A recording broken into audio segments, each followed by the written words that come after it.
His documentaries helped spur a rebirth of nonfiction film in the 80s and garnered wide critical success.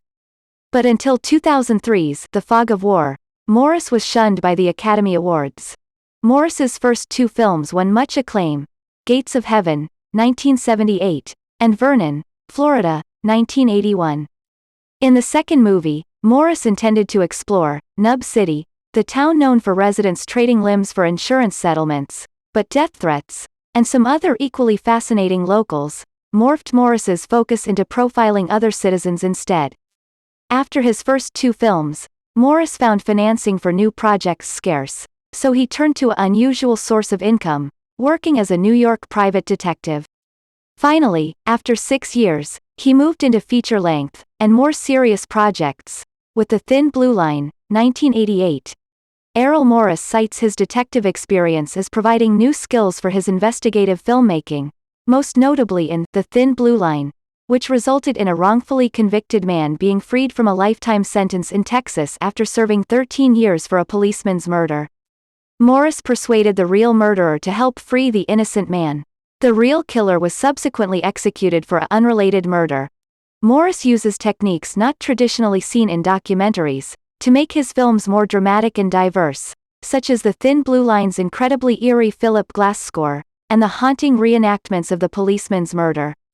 Thin Blue Line's multiple points of view have drawn favorable comparisons to Kurosawa's groundbreaking cinema classic, Rashomon, 1950. His own striking, innovative film style is very influential. Like Alfred Hitchcock, Morris knows how to create careful doses of emotional reality, which can have much more impact on a viewer than a literal reality can be on film. Technical problems forced Morris to insert his voice as an interviewer for the first time, at the end of The Thin Blue Line, and he's experimented with using himself in his documentaries since. Morris incorporated his reaction to his parents' recent deaths in Fast, Cheap and Out of Control, 1997. Morris feels his interviewing of subjects has been greatly enhanced in his later work by devising the Interrotron, Terror and Interview. It's two cameras, one on Morris and one on the interviewee. Each sees the other's images staring directly into the lens, to give the audience the appearance the subject is talking directly to them.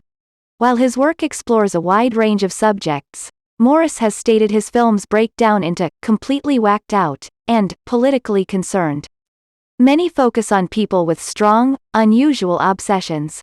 His cable documentary series First Person was especially effective, presenting with great sympathy, power and humor, compelling individuals such as Temple Grandin, an animal scientist who has autism.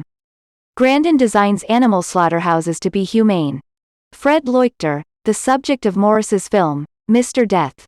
The Rise and Fall of Fred A. Leuchter Jr., 1999, was slated to be one of the people profiled in Morris's Fast, Cheap and Out of Control, but Morris decided putting Leuchter in the same film would overpower the other portraits. Leuchter, been dubbed the Florence Nightingale of death row, for his career of making prisoner execution methods more humane, was invited by a Holocaust denier who was on trial to examine the site of the Auschwitz death camp. Way out of his league, Leuchter's faulty, amateurish research led him to claim that Auschwitz could not have been used for executions. Accidental Nazi was considered as a title for the film. Morris prefers characters who are puzzling. The film brought Morris, who's Jewish, much criticism and attention. One of Morris's recurring themes is the powerful contrasts between how his subjects view themselves and how audiences view them. The witty Morris revels in his own off-kilter humor, iconoclasm, and extreme skepticism when he's being interviewed. Morris had problems when he ventured into directing a Hollywood fiction film, as did his contemporaries Michael Moore, Joe Berlinger, and Bruce Sinofsky. The Dark Wind, 1991, was held up by the studio for 2 years, then released on video. It was an adaptation of a Tony Hillerman mystery novel, executive produced by Robert Redford. Morris has continued entirely with nonfiction, though many of his subjects are much stranger than fiction anyway. He has taken on difficult subjects, such as A Brief History of Time, 1991, about the paraplegic physicist Stephen Hawking, illustrating Hawking's revolutionary theories, and comparing the paralyzed scientist's own rich interior world perilled by ALS, with the complex, dying universe hawking limbs. Morris's film The Fog of War. 11 Lessons from the Life of Robert S. McNamara, 2003, examines the architect of the U.S. war in Vietnam, former Secretary of Defense Robert McNamara. Morris's academic training in philosophy and history shows in his documentary's vast depth. While getting a history degree at University of Wisconsin, Morris explored doing a film on notorious local murderer Ed Gein. Gein was the basis for Psycho, 1960. Morris also studied at Princeton and University of California, Berkeley. Morris's directing career started while he programmed shows at the California's Pacific Film Archive. A newspaper headline spurred his first film, Gates of Heaven, revealing with bizarre developments in two widely contrasting pet cemeteries. The uncut film confounded editors, such as Academy Award nominee David Webb Peoples, Unforgiven, 1992.